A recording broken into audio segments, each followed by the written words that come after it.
Hi, my name is Corey, and this is video number 3 towards my journal.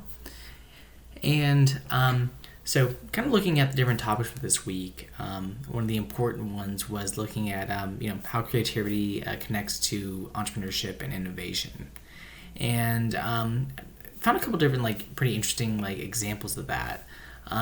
One, was looking back to also in one of the other classes that you teach for scalability, and we had the chance to meet with Mark Lombardi Nelson of Shoot to Thrill Media, and so hearing his story about how he came up with this idea and how he wanted to do more than he started looking at the job environment, and he's someone who was really involved and really accomplished a lot of different type of things when he was at USF, and to see how he was able to find the right partnerships and the right kind of niche of what he wanted to do.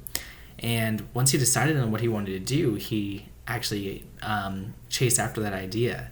When he was describing about how he learned how to code in a pretty short amount of time, and that's something that really stuck with me, considering that's something that I strive to do myself as well. So I found that one very interesting, and I really appreciated that opportunity to hear his story.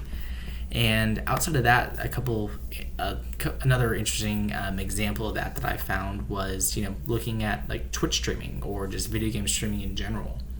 As I mentioned in past videos, I'm pretty into video gaming and things of that nature, and it's been amazing these last couple of years to see how different content creators have been able to turn something that a lot of people thought was a fluke or something that would definitely die down really quickly, as far as streaming themselves playing video games and trying to be entertaining while they do it.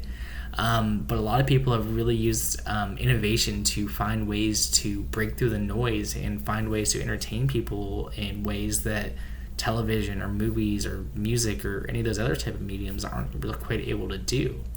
And it's really the next evolution of radio or something like that I would see, just how these people think that there's just they're just watching someone playing a video game, but at the end of the day, these are true entertainers. They're doing something that a lot of people don't really expect, and they're doing something really unique that is really interesting, and I'm really excited to see how it's going to evolve over the years to come.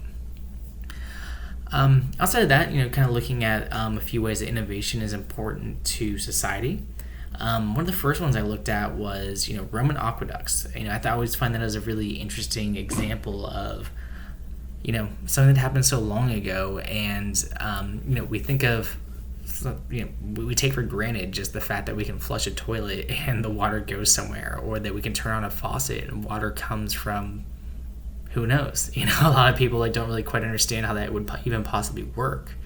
But then you look into how architecture works, and how so long ago they were able to make something like this actually feasible, and looking at aqueducts and how they were able to use pressure and use something actually bringing the water up from the water sources and bring it to somewhere that's so far away is absolutely amazing to me. And a lot of it still applies today. A lot of people don't realize that if your power goes off or something like that, your toilet will still flush most of the time, because it's not driven by electricity or anything like that. It's driven by physics, and that came about from innovation. Also talking about how innovation is important to something like companies, or still kind of applying to societies here as well. Look at something like rideshare technology, so Uber or Lyft, something of that nature. And these were companies that came kind of out of nowhere, and they tried to tackle an industry that it was pretty well developed. A lot of people, thought that taxi cabs or public transit or something like that was, has already been developed. There wasn't anywhere for that else to go. But then you'd see a company like Uber or Lyft that came and were able to find a way to be able to employ a bunch of people that may not have got jobs or were looking for alternate sources of income, but they were also able to find a way to improve on a system that's pretty antiquated now. I remember before trying to hail a taxi for New Year's Eve, back before Uber was a thing, and it was damn near impossible. Honestly, I remember waiting there for at least 2 hours just trying to get a ride downtown, and it just was very hard to do between dealing with calling the places back and forth and trying to hail a ride. And it's just, compared to just ordering it on your phone, it's amazing how much that has improved based off of the innovation of these companies. Finally, looking at a couple common approaches to innovation, I think I have a little bit of advantage as far as being also a part of your scalability class. But one of the ones I look at is the producer versus user innovation. And I think that's a pretty interesting concept about how the users are usually the ones that can come up with the better ideas of how to use something. Think about it all the time, about like how often I've used a product and I just like kind of look at it and think, geez, like really, like it seems like it'd be a lot easier to do this if they would just change this one thing. And I think that's a pretty common thing that a lot of us see. So, it's pretty common to one of the easier approaches to do something like that. But overall, it's been a very interesting module, and I look forward to the next one. Thank you.